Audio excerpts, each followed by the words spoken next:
මගේ ගමත් එක්කම කියලා මේක පටන් ගන්න. ගම ගල්ගමුවේ. ගල්ගමුවේ ඉඳන් කිලෝමීටර් 30-40කට එහායින් තියෙනවා කත්නෝරුව කියලා. හරියට වල්ලලි හැම ඉන්න මේ පැත්තේ. කත්නෝරුවේ මම ඉපදුනේ 1998 ජනවාරි මාසේ 26 වෙනිදා. පැවිදි වුණේ 2007 මැයි 26 වෙනිදා. එහෙමයි. පැවිදි වෙනකොට මට වයස අවුරුදු 9යි. ඉස්කෝලේ ගියේ කුඩා කත්නෝරුව සිද්ධාර්ථ විද්‍යාලයට. ගෙදර ගාව ඉඳන් බොහොම පොඩි දුරක් ගමේ ඉස්කෝලේ. ගමේ ඉස්කෝලෙන් මූලික අධ්‍යාපනය ලැබලා ඔය නිකවරටියේ තියෙනවා පිරිවනක් සමදරාපිටිය ශ්‍රීපාලිත විද්‍යායතනය කියලා. එහෙමයි. බොහොම කීර්තිමත් ආයතනයක්.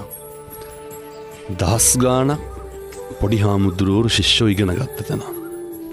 ශිෂ්‍යයා විදිහට මම එතෙන්ට 2007 මැයි 26 පැවිදි වෙලා ඇවිල්ලා මූලික අධ්‍යාපන කටයුතු හදාරලා උසස් පෙළ ලියලා විශ්වවිද්‍යාල අධ්‍යාපනයට මම ගියා පේරාදෙණිය විශ්වවිද්‍යාලයට. එහෙමයි. පේරාදෙණිය විශ්වවිද්‍යාලයෙන් මූලික උපාධිය හදාරලා කැලණි විශ්වවිද්‍යාලයෙන් පශ්චාත් උපාධිය හැදෑරුවා. මම දිල්ලි විශ්වවිද්‍යාලයට සම්බන්ධ වුණා. ඊට පස්සේ ඔය කටයුතු කරගත්තාම ජීවිතේ පොඩි හැරවුමක් තියෙනවා. මම අර 2007 ශිෂ්‍යෙක් විදිහට ඇතුළත් වෙච්ච පිරිවෙනේ විද්‍යායතනයේ පරිවෙනාධිපති විදිහට මගේ පළවෙනි පත්වීම මම බාර ගන්නවා 2023 සැප්තැම්බර් 27 වෙනිදා. එහෙමයි. ගුරුවරයෙක් විදිහට නෙමෙයි මගේ පළවෙනි පත්වීම එන්නේ ප්‍රධානිය ආයතන ප්‍රධානියා විදිහට. එතකොට ගණේවව පුරාණ රජමහා විහාරය කියලා නිකවරටිය නගරේ ඉඳන් කිලෝමීටර් 13ක් විතර ඇතුලෙන් ඔය දැදුරුවේ අයි නිරිදී බැඳියලා කියලා අහලත් ඇති. එහෙමයි. අයිනම තියෙනවා බොහොම රජ කාලේ ඉඳන් පැවතගෙන එන අවුරුදු දහස් ගාණක් පැරණි ඓතිහාසික සිද්ධාස්ථානයක්. පිරිවෙනේ පැවිදි වෙලා එතෙන්ට තමයි ගියේ. එතකොට වත්මන් ශ්‍රී ලංකා රාමඤ්ඤ මහා නිකාය අනුනායක ගලපිටියාගම විමල ධම්ම මාහිම්පාණන් වහන්සේ පැවිදි කරා. ගලපිටියාගම වජිරවංශ ගෞරවනීය ලොකු හාමුදුරුවන් වහන්සේ විසින් ජීවිතේ හරිගස්සලා දුන්නා. හාතිගම්මන උත්තරානන්ද හාමුදුරුවෝ එහෙම. එතන තමයි අවුරුදු දැන් 18ක් විතර ජීවිතේ සියලු කටයුතු හැඩගස්වගෙන පෙළගස්වගෙන කරන්නේ. එහෙමයි.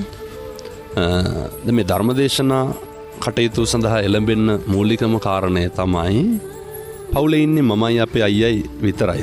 ඔය කට්ටියම දන්නවා අපේ අයියා පහුගිය දවස්වල අන්තරා වුණා.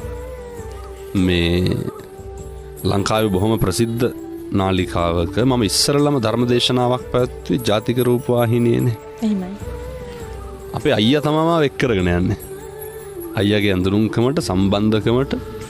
දැන් එතකොට මේ ලෝකයක් බනහන්නේ කාට පින් සිද්ධ වෙන්නද? අයියාට පින් සිද්ධ වෙන්න. අයියා තමයි ඒ ලෝකයට දහම් පණිවිඩය බෙදන්න අවශ්‍ය මාවත හරිගස්සලා දුන්නේ. ඒවා අහම්බේ. එක ධර්මදේශනාවක් පැවැත්වුවාට පස්සේ අයියාගේ ඌමනාවට ඔය අසංක කියලා බොහොම අඳුරන හිතවත් සත්පුරුෂයෙක්. ඒ අපේ මහත්මයා. ඒ ධර්මදේශනාවෙන් තමයි මුළු ලෝකයක් ධර්ම ශ්‍රවණයට මගෙන් ඉඩකඩ හදාගත්තේ. එහෙමයි. කොච්චරද කියනවා නම් ඒ ආරම්භයේ තරම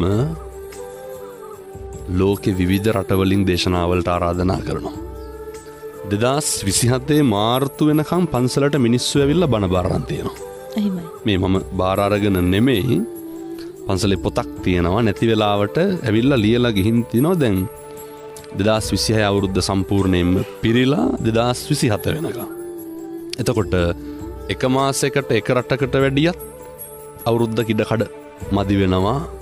මේකේ මේ කාරණා සියල්ලම ඉස්මතු කරන්නේ සනරාමර සෙවන හොඳට ගැලපෙනවා මේකට. ඇයි මෙච්චර මිනිස්සු බනහන්නේ? ඇයි මෙච්චර මිනිස්සු මේක තරුණ උදවිය විශේෂයෙන් පුදුම විදිහට මේක හොයාගෙන යනවනේ. එහෙමයි.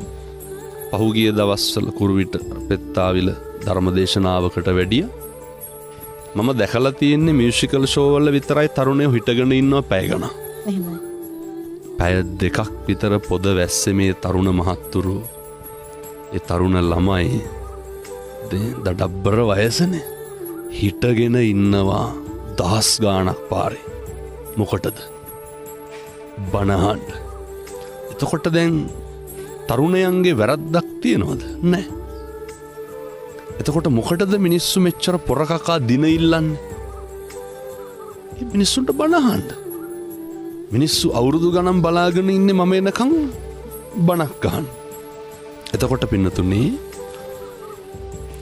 අපිට හැඟෙනවා තේරුම් යනවා මිනිස්සුන්ට බනහන්න ඕනේ. ඒකෙන් පැහැදිලි වෙන කාරණේ තමයි මිනිස්සු පිච්චෙනවා. එහෙමයි. මිනිස්සු ගැටලු වල ඉන්නේ. මිනිස්සු හරි ආතතියෙන් මිනිස්සු හරි පීඩණයෙන් ඉන්නේ. ඒ ආතතිය සහ පීඩනය මත මිනිස්සුන්ගේ භාවයන් ක්‍රියාත්මක වීමත් එක්ක හොඳ නරක තීරණය වෙනවා මිසක් කල් මිනිස්සුන්ගේ වැරද්දක් නැහැ. ෆොටෝ එකක් වුණත් ලස්සන අර රැන්ඩම් කියනව නේද? අනුත්සාහකව කෙරෙන දේවල් අර ජීවිත පරිඥානයත් එක්ක ගලපනකොට ඒක හරි ආකර්ශනීයයි. පොඩි කාරණයක් කියන්න බැරි වුණා. මේක අරුමයක් නෙමෙයි මගේ වාග් විලාසය. එකේ පන්තියේ ඉඳන් 13 පන්තියට යනකම් මම තමයි පිරිවෙන් කතික තරඟවල පළවෙනියා. එහෙමයි. එතකොට ඒ මුකරිකම සහ කතිකත්වය නිරන්තරයෙන්ම භික්ෂුන් වහන්සේ නමකට තියෙන්න ඕනේ. විශේෂයෙන්ම දේශකයාණන් වහන්සේ නමක් විදිහට මේක ප්‍රාතිහාර්යයක්නේ. දේශනා ප්‍රාතිහාර්ය. මිනිස්සුන්ගේ සිත් ඇද බැඳ ගන්න පුළුවන් ක්‍රම තියෙනවා. එකක් තමයි ඔය විඥාවක් පෙන්නලා. එහෙමයි. තව එකක් තමයි ඔය තමන්ගේ තියෙන බාහිර හැකියාවක් පෙන්නලා. ඒ සේරම යට කරගෙන යනවා පින්නතුනි දේශනා ප්‍රාතිහාර්යයට. තථාගතයන් වහන්සේගේ දේශනා ප්‍රාතිහාර්ය නොතිබෙන්න 62ක් මිත්‍යා මතවලින් ගහන වෙච්ච ඒ ඉන්දියාව මුළු ලෝකෙම මේක වැළඳගත්තේයි. මූලිකව කියන කරුණු මිනිස්සුන්ට බොහොම සරලව තේරුම් යන්ට තථාගතයන් වහන්සේගේ තිබ්බ දේශනා විලාස ක්‍රම අතරින් උන්වහන්සේගේ ශ්‍රාවක පුත්‍රයන් වහන්සේලා හැටියට භික්ෂුන් වහන්සේලා වන අපිට හදාගන්න උත්සාහ කරන්න ඕනේ. නමුත් අනුත්සාහක වෙනවා නම් ඒක හරි අපූර්වයි. අල්ප මාත්‍රයක් හෝ වේවා අප්‍රමාණ කරුණාවකින් මේ කාරණා කියනවනම් එහෙමයි. අයකට අර කියන්නේ අවංකකම කියන එක තියෙන්න ඕනේ. ඕක හදාගත්තේ කොහොමද? මිනිස්සු ගොඩක් අහනවානේ නේ හාමුදුරු බණ කියන්න සල්ලි ගන්නවා කියලානේ. එහෙමයි. මම කවදාවත් ධර්මදේශනාවකට මිලක් නියම කරලා නැහැ. එතකොට කියයි ඒක නොගත්තට වාහනේ හයර් එක ගන්නවනේ කියලා. නෑ මිනිස්සු එහෙමයි. එහෙමයි. අපි තමයි කියන්නේ දුර බලලා අපේ රියදුරු මහත්තයා කියන්නේ ඒකට ගැලපෙන ප්‍රමාණයක් දෙන්න කියලා. ඒකට උචිත මුදලක් නියම කරන්න. එතකොට මේ මිනිස්සු දැනගන්න ඕන කාරණා මේ ලාභ පුද්ගලික ලාභ ප්‍රයෝජන මත ධර්මදේශනා නොකිරීම එකාතක ආශ්චර්යයක්. මේක මිනිස්සු වැළඳ ගැනීම. මොකද මිනිස්සු බලනවා හැම වෙලේම හාමුදුරු උසාවිවල නඩු කතා කරන්න ලෝයස්ලා අරගෙන යන්න. එහෙමයි. සල්ලි දීලා ලෝය කෙනෙක් ගන්නවා. නඩුව කතා කරලා ඉවරුනාට පස්සේ ඒක ඉවරයි නැතනේ. එතන ඉවරයි. බණ කියන ඒවා එහෙම වෙලා බෑ. ඒක අර හාමුදුරු කෙනෙක් සල්ලි දීලා අරගෙන ගිහිල්ලා බණක් කියවනවා ඒක සමානයි අර ලෝය කෙනෙක් අරගෙන ගිහිල්ලා නඩුව කතා කරලා යන එකට. එහෙම බෑ. දේශනාව ඉවර වුණාම මිනිස්සුන්ට හිතන්න තියෙන්න ඕනේ ඇත්ත නෙමේ හාමුදුරුවෝ කීවේ. බොහොම සරලයි මේවා. මේ ලොකුවට බැරෑරුම්ම හිතන්න තේරුම් ගන්න ඕනේව නෙමෙයි. මිනිස්සුන්ට අපි කරන වැරද්ද විදිහට පෙන්නලා දෙන්න පුළුවන් නම් උදාහරණයක් විදිහට මම නිරන්තරයෙන් සමාජගත කරන කාරණයක් තමයි වචනය සංවරකම තියෙන්න ඕනේ. එහෙමයි. බුදුහාමුදුරුවෝ උගන්වන්නේ වාචාය සංවරෝ සාදු. ඔය පුරුදු වෙන්න ඕන ජීවිතේ කිසි කෙනෙකුට තෝවත් නොකිය ඉන්න. හරි සරලයිනේ. මිනිස්සෙකුට දැන් බලයි මේවත් එක්ක කොහොමද නිවන් දකින්නේ කියලා. එහෙමයි පෙරහන්තර. මේවත් එක්ක තමයි නිවන් දකින්න පුළුවන්. නිවන් මඟ අහුරන ප්‍රබල කාරණයක් නේ අර ව්‍යාපාදේ කියලා කියන්නේ.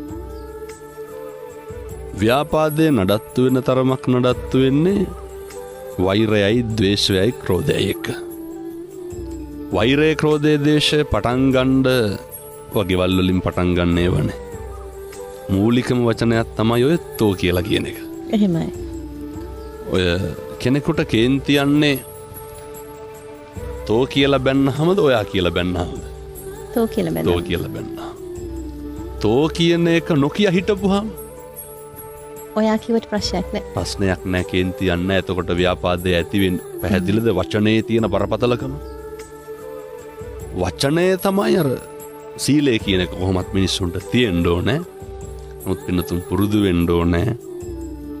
කටක් කැරලා වචනයක් කියන්න කලින් දෙපාරකට වැඩියෙන් හිතන්න පුරුදු වෙන්න ඕනේ.